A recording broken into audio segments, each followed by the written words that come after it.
Oke guys, selamat datang di YouTube channel ini. Nama gue Farel dan hari ini gue pengen unboxing dan sekaligus install juga keycaps yang harganya itu 1 juta. Nah ini sebenarnya harganya $75. Kalau kita ambil kurs $1 itu 14.000. Harganya itu sekitar sedikit lebih dari 1 juta, which is about harga satu keyboard yang lumayan oke lah ya, kayak keyboard press play ini. Ini keyboardnya 900 juta dan oke banget. Kita akan install keycapsnya di keyboard ini. Desainnya cukup keren dan cukup retro, gue demen banget. Nah, kita lihat apakah ada perbedaan antara keycaps yang biasa seperti ini dan keycaps yang 1 juta. Kita akan ngelakuin sound test, sekaligus kita juga nge-review. So, without further ado, ayo kita unbox aja and let's see what it sounds like.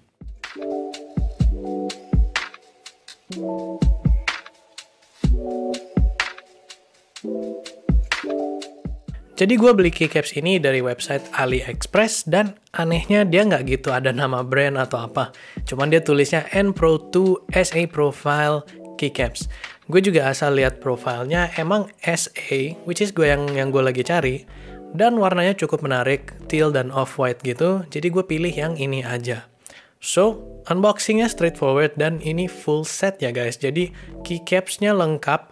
Sampai number pad juga ada, ukuran spacebar yang beda-beda, dan ukuran keys lain yang beda-beda juga ada. Dan gue appreciate banget semua di packing rapih di dalam plastik tray. Dan keysnya berjajaran semua. Jadi nggak usah pusing-pusing cocongin ulang layout keycaps di keyboardnya. Tinggal pelan-pelan dipasang satu-satu sesuai urutannya. And bonus points karena ini pas banget jadi tempat simpen keycaps yang mau ditukar. Jadi ini keycap setnya guys yang SA Profile. Dari segi fisik udah kelihatan bedanya sama keycaps OEM atau Cherry yang biasa, dimana keycaps itu lebih melengkung dan lebih tinggi juga dibanding keycaps yang OEM tersebut. Dan jujur, itu alasan kenapa gue naksir banget sama keycaps ini, itu gara-gara shape-nya unik dan retro gitu. Satu hal lagi yang bikin keycaps lebih kayak retro design tapi tetap clean dan minimal adalah fontnya guys, yang di print pas banget di tengah dan lumayan gede. Gue rasa pilihan fontnya ini cocok banget karena emang mirip-mirip dengan style retro gitu. Dan warna keycapsnya overall dia cocok banget sama mousepad, jadi itu bonus point lagi. Kalau kita lihat di bawah keycapsnya, dia pakai Cherry stem fit yang sudah sangat umum di dunia keyboard, so don't worry, ini pasti muat di switches kalian. Di keyboard ini gue pakai switch Otemu Brown dan dia muat no problem. Walaupun keycaps ini ditulisnya ABS di product listingnya, gue juga kurang yakin apakah itu benar atau enggak. Soalnya selama gue pakai 2 bulanan ini, huruf-hurufnya itu nggak mulai mengkilat atau shiny atau mulai fading. Dia bener-bener sama seperti pas gue unboxing pertama kali. Dan kalau kita lihat sekali lagi di bawah keycapsnya, dia itu ada 2 lapisan plastik. Jadi satu yang putih itu di outer layer keycapsnya, dan untuk warna tealnya itu di bahan plastik beda lagi. Jadi dia kayak 2 lapisan layer. Jadi enough talk tentang keycapsnya, ayo kita pasang aja langsung. Untuk proses pasangnya, kalian bakal butuh alat keycaps puller ini, dan ini banyak banget dijual di Tokped. Gue saran kalian beli lebih yang fleksibel, yang ujungnya wires seperti ini, karena ntar buat copotin spacebar lebih gampang jadinya. Jadi kita tinggal pakai keycap pullernya untuk cabut keycaps yang mau diganti, dan masukin keycap yang baru, di-align sama stemnya dan tinggal tekan sedikit and done. Segampang itu, kalian tinggal repeat proses ini beberapa banyak keys kalian mau, itu full set, 75 keys, 60% layout. Nah, proses ganti keycapsnya cuman sekitar paling 5-10 menit ya sebenarnya. Dan sekarang kita langsung aja lanjut ke bagian sound test dan bandingin perbedaan sama keycaps sebelumnya. Let's go!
Jadi itu sound test dari keyboard yang pakai keycaps SA Profile ini guys. Menurut kalian gimana?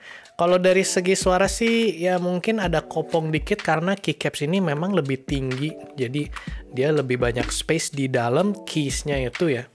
Tapi other than that kayaknya lumayan subjektif. Menurut gue sih di mana yang ada benar-benar perbedaan itu tuh di typing experience-nya, di mana karena keycaps-nya ini space-nya kelihatannya lebih gede. Kalau kalian bisa kelihatan itu emang space di antara individual key-nya agak gede dikit. Jadi gue jarang salah kepencet 2 keys dengan 1 tombol. Jadi kalau kalian lihat tangan gue itu agak lebar dan tebal. Jadi kadang kalau gue pakai keycaps yang normal, gue pencet lagi ngetik-ngetik, sering kepencet 2 keys sekaligus. Karena ya jari gue emang tebal gitu. Nah, bukan tebal lah, lebar maksudnya. But either ways, dari typing experience-nya gue enjoy banget. Gue udah pakai ini selama 2 bulan and literally no problems. Gue suka banget typing experience-nya. Gue rasa sangat akurat kalau gue pakai keyboard ini dibanding keyboard yang biasa atau keycaps yang biasa. Tapi untuk kalian yang pengen coba sendiri, silakan search aja keycaps SA Profile di Tokopedia juga ada, Banggood, AliExpress juga ada. Dan warna-warnanya itu lumayan lebih menarik daripada warna ini. Cuman gue personally suka warna ini aja. That's the video guys for the SA Profile. Silahkan comment down below what you guys think. Dan kalau kalian suka konten ini, jangan lupa untuk like dan subscribe ke channel gue. Karena gue akan unboxing tech dan review beberapa gadget menarik juga. And I will see you guys on the next one.